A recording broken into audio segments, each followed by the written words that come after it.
O que você comprou? Pra quem? Ian é brincalhão, é bravo. Quando ele quer uma coisa, ele quer porque quer. Caso não dê logo o que ele pedir, aí já viu. A gente bota uma alimentação pra ele e diz assim, ah, só isso aqui. Aí ele não aceita. Aí o pai dele levou ele no pronto-socorro. Chegou lá, os médicos bateram o raio-x dele e falou que o coraçãozinho dele tava um pouco esticado, né, por causa da gordura dele. A gordura força o pulmão, né? Aí dá falta de ar. E todo ser humano, quando começa a engordar muito, a tendência é forçar o coração. Quantos saquinhos de açúcar vocês acham que tem dentro dessa latinha? Nenhum. Eu acho que tem 3. E se eu te contar? Segura aí, que tem 7 saquinhos numa latinha 7 nessa aqui. Olha o absurdo. 7?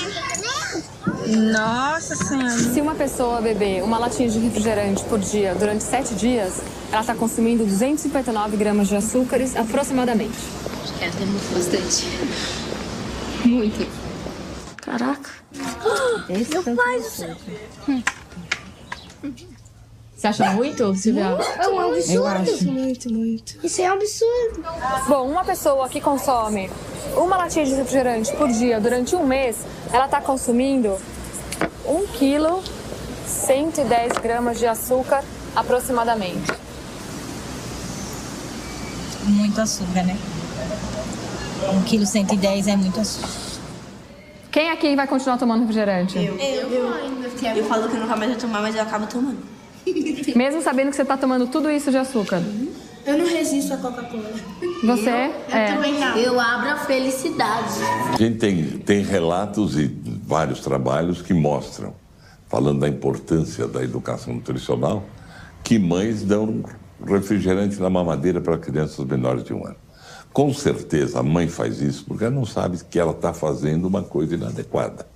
Ela imagina que, se aquilo existe, tem uma propaganda que chama tanto a atenção, se está associado à saúde, bem-estar e sucesso, não tem nenhum motivo para que ela não dê aquilo para o seu filho pequeno.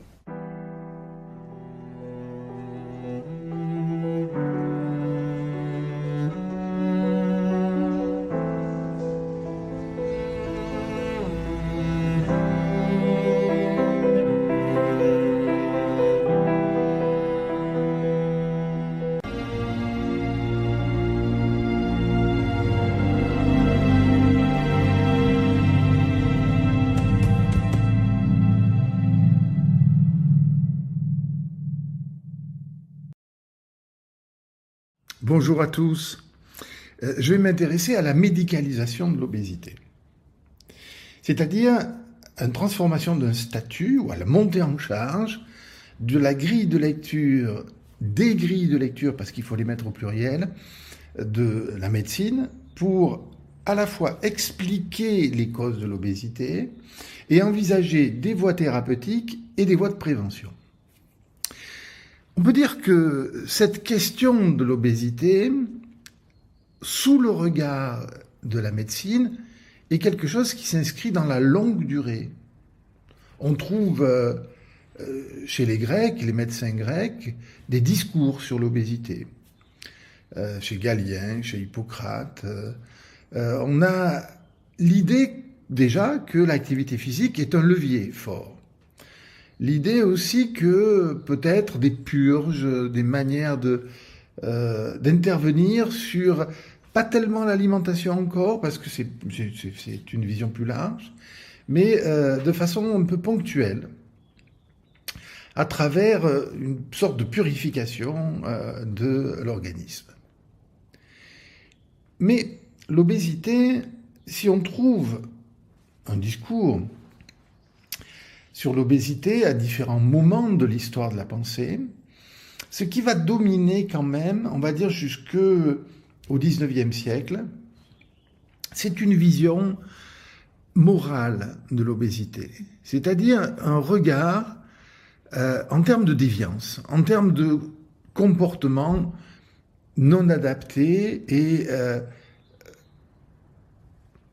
pour aller vite, on pourrait dire que va être porté sur les personnes grosses, un regard négatif, moral, en termes de « ils mangent plus que leur part ». Cette grille de lecture, il faut bien la comprendre. En fin de compte, elle va toucher des gens qui vont être considérés comme trop gros. Mais c'est bien cette frontière entre le comme il faut et le trop gros qui va se déplacer à l'échelle de l'histoire. Et elle va s'abaisser, faisant passer dans la déviance, eh bien, un nombre de plus en plus important, et surtout des poids qui étaient auparavant, qui ont pu être auparavant, considérés comme acceptables. Agora o Voz chegou no ponto relevante. A saúde das crianças, tema mais que relevante. O mago de Umara já chegou de Guaraci. É por isso que ele vai jogar a luz aqui. Sociologia, Polan, nosso francês, já disse que a pobreza tem que acabar de vez. Desigualdade social bem elevada, start pra essa alimentação inadequada. Segundo o francês, quem come mal é quem não tem acesso bom à renda, nem educação também. Se liga que o Marco mandou bem no repertório. Obesidade infantil é tema mais do que notório. Vozes humanas, repertório e construção. O branco bipolar tá com sua caneta em mãos. Farmando aura, já tá ali o Marquinho. O cara entende das humanas desde bem cedinho. O branco ali perguntou sobre o Foucault. Marquinho feliz disse que não babou. Nosso Michel descreve o tal biopoder, sistema agindo e fazendo obedecer. Vozes humanas, repertório e construção. O branco bipolar tá com sua caneta em mãos. Farmando aura, já tá ali o Marquinho. O cara entende das humanas desde bem cedinho. O branco ali perguntou sobre o Foucault. Marquinho feliz disse que não acabou. Nosso Michel descreve o tal biopoder, sistema agindo e fazendo obedecer. Vozes humanas, repertório e construção. O branco bipolar tá com sua caneta em mãos. Farmando aura, já tá ali o Marquinho. O cara entende das humanas desde bem cedinho. Até os corpos se tornam obedientes. Se liga que esse cara aqui é mesmo inteligente. Padronizar um corpo só como ideal, pra te fazer obedecer cada sinal. E pra fechar, tem alemão na área do Vozes. Norbert, Elias, com esse cara ninguém pode. Tua fome tá numa dimensão bem natural. O que tu come é diferente, a dimensão é cultural. Vozes humanas, repertório e construção. O branco bipolar tá com sua caneta em mãos. Farmando aura, já tá ali o Marquinho. O cara entende das humanas desde bem cedinho.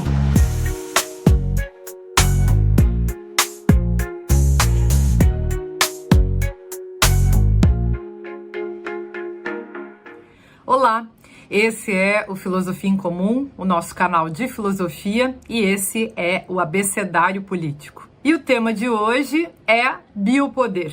Essa expressão foi cunhada nos anos 70 do século passado por um pensador muito importante da filosofia política, que é Michel Foucault. Michel Foucault falou do biopoder num livro chamado História da Sexualidade, no 3º volume, mas ele também começou a falar sobre esse tema em outros cursos e ele se tornou, então, um termo muito conhecido e muito utilizado também por outros pensadores. Biopoder, para Foucault, significa o cálculo que o poder faz sobre a vida. O que isso significa? Significa que, a partir do advento do capitalismo, da passagem da chamada Idade Média para a chamada modernidade, aconteceu uma espécie de mutação na estrutura do poder. O poder muda de figura. Antes, o poder era caracterizado, segundo Foucault, pela possibilidade que o pater potestas tinha de decidir sobre a morte dos seus filhos, dos seus súditos, dos seus escravos, dos seus vassalos. Então, o que era o pater potestas? Era o poder patriarcal do soberano, daquele que detinha o governo, detinha o poder monárquico, o poder imperial nas suas mãos.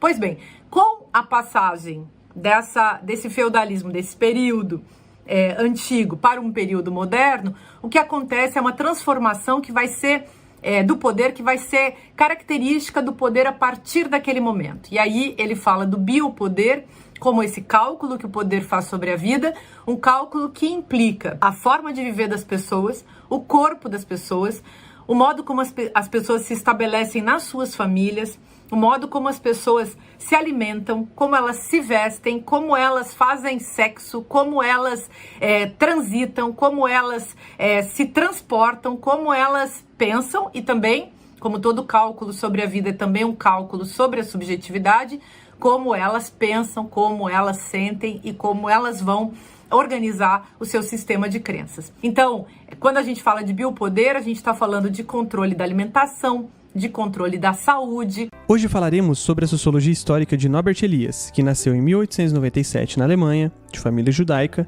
fugiu da Alemanha em 1933 em virtude do nazismo e faleceu em 1990. Foi na Inglaterra que desenvolveu boa parte de sua carreira acadêmica. Uma das suas mais importantes obras é O Processo Civilizador, de 1939. E será sobre esse fenômeno o tema do vídeo. Cocô, xixi, vômito, meleca de nariz, catarro, lamber os dedos gordurosos, arrotar, peidar, comer com a mão. Qual foi a sensação de ouvir todas essas palavras? Nojo? Incômodo? Desconforto? Essas sensações e emoções podem e são explicadas por Elias. Mas como? O primeiro ponto que devemos investigar é a distinção entre natureza e cultura. Para estabelecer esse par de oposição, utilizemos a fome. Fome é uma sensação comum a todos os seres humanos. Afinal, precisamos consumir algo para manter nosso corpo em funcionamento.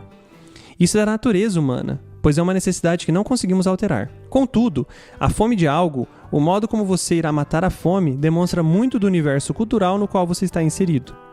Assim sendo, fome está na dimensão natural, enquanto a fome de algo em específico está na dimensão cultural. Todas essas palavras que citamos logo acima demonstram essa condição.